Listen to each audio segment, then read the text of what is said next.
Hello and welcome. The following is an interview with Susan Orlean, journalist and staff writer for The New Yorker.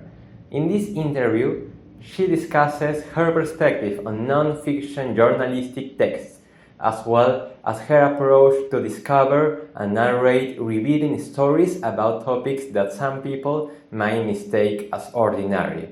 Because, as she mentions in the interview, nothing is ordinary when you look closely. The following piece is a sample for the MMGC program application at Western University. Thank you very much for your attention and I hope you like it. My first question was about, you said that you started to write stories when you were on a trip when you were 4 or 5 years. Mm-hmm. But I want to ask you, when do you realize that non-fiction narrative was not only a hobby, but it was your passion? As soon as I graduated from college, and I thought of what I might end up doing with myself, it was the only thing I really was excited about, was the idea of doing narrative nonfiction. And then, of course, there's the question of how do you do that, and how do you make it a profession. But the minute I got an opportunity to write professionally, I knew immediately that that's what I wanted to do. What was this first opportunity? Maybe in The New Yorker or? No, before that. After college, I had moved out west, and there was this very small magazine getting started. Brand new, little tiny magazine. I had no experience, so I didn't have a very impressive resume, but I was really passionate about writing stories. Yeah, and I got the job, and the minute I started doing it, I knew it's what I wanted to do. And I want to ask you, what is the meaning of narrative in your life? It's a good question. I think I see the world as a series of stories, and to me, it's a very basic element of how I experience the world, how I communicate with other people. It's present in every part of my life, really. And also, you have said that storytelling will never disappear because it's the basic of human interaction. Now, I want to ask you why people are always interested in stories, in hearing stories. I think I think it's a good thing that that people are curious, that they certainly live in a fairly narrow way, but they have the capacity to be interested in other stories, in other lives, in other worlds. And that's always been true. I don't think we could exist without that curiosity. Even to say to somebody, how was your day? Yes, it's just the nature of how we live in the world. Writing, do you write for yourself or do you write for thinking about the whole, your public? You know, it's a combination. I enjoy the experience of learning about what I learn about. I love feeling that I've written. I often write and appreciate what I wrote for my own sake, but I'm always aware of the reader. Okay, for example, Javier Sergas, he said that he's selfish because basically he writes for himself and not to fix someone's life. Oh, really? Yes. I think I have a little more of an interest in the exchange, even if it's just hypothetical. I get a lot of pleasure imagining the reader. Okay. For example, if someone have a routinary life, it's more difficult to write fiction if you have a routinary life. Right. Yes. Right. Yeah. I mean, being a writer is a challenge, whatever you write, and I think it's always been a profession that is done in large part because the people doing it love it and feel they have to do it. In the chronicle, you cannot use fiction; it's only reality. And have you ever found this inability to use fiction sets a limit to the chronicle? Like it limits the chronicle? No, I don't. I feel it's exactly the opposite. You gather the facts, and then the challenge is to how you fit together the facts. If you could just invent extra facts, then you've removed the real challenge, which is to take what is true and weave it together into a story. Okay. And during a conference, you said that in the past, writers and storytellers could write about a place that nobody else has gone. But now, with this access to information, people, for example, in Google Street View, they can watch it. Right. So, what will be the value added nowadays to a writer of chronicles, for example? I think the value, it's true. In the past, people could simply describe a place because most people had no opportunity to see beyond their very immediate living circumstances. So just reporting the description of places is not enough. But the perspective, the ability to tell a story about a place, to find what's interesting in a place, if you simply detailed every single block of Lima, describing it, that wouldn't be interesting. What the writer brings to it is to pick and choose what's the details that become interesting, and to make it a story. And maybe also to cause a feeling in the reader and to make the reader learn something new, or when they thought they already knew everything.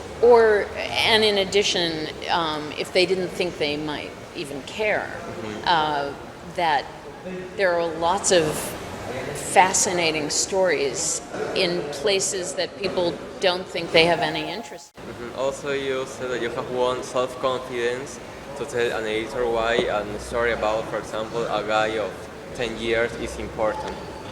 And what can you tell me about this confidence to tell an editor that a chronicle is important? Well, I think confidence is a huge part of this profession because in a way you are standing in front of an audience expecting them to pay attention to what you're saying, and it's an even bigger leap if it's a story that doesn't appear to be an important story. And I think that there's so much more. It requires. It's like walking a tightrope, and you just can't look down. You can't ever say to yourself, maybe this isn't interesting to write about a 10-year-old boy. You have to believe that it's a wonderful story. People will care. And that's something that you can't teach. I think it grows over time, but I think you have to begin with some amount of this belief that you have a great story to tell and that you can tell it in an interesting way. And for a good chronicle, you can tell a story about something conventional by compensating it with a great narrative technique, or it is necessary to find something new in everyday things? Well, I think you need to do both. I think that part of what's important with an ordinary thing is to appreciate that you haven't really ever truly understood it. And in fact, what's funny is that often with those ordinary things, they're more surprising when you stop and really look at them. But I think you have to do both. I think you need to find the surprise in the familiar. But you also need to have the craft to make it compelling. And also Julio Villanueva Chan he said that close up we are all weird. Do you consider that all people are weird or special? Yeah, All I people have do. a history, a story. Yeah, that anybody examined very closely becomes very individual. So nobody is ordinary Yeah. in that way. So you can do a chronicle with anyone, for example. Yeah, I think analyzing so. I think you can, and while we may not choose to do that kind of story over and over again, I think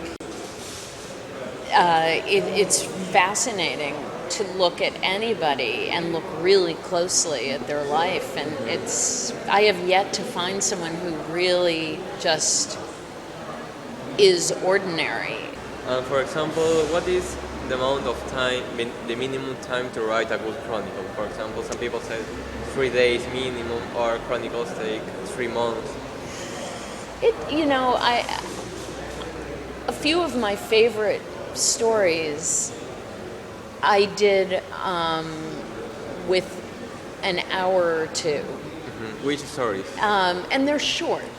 They're short, but I okay. did a story, actually one that wasn't so short, that was a profile of a Hollywood agent. Okay. And I only had about an hour with her. Okay. And that's not what I normally am comfortable with. Same with another person who I profiled, although I wrote a lot about his business, and I had a lot of time for that. But, normally I feel if someone lets me choose, I feel like I need 3 or 4 or 5 days at a minimum. But including the process of investigation. No, I mean that I feel like you really do need More time. More time. But I have definitely done stories on a lot less time than that I am proud of. So I don't think that there's a set amount of time. I really don't. But more time feels better always. But maybe you write this story in 1 hour or 2 hours because you already investigate or knew that people. Or sometimes you meet somebody and you just feel instantly like you understand them.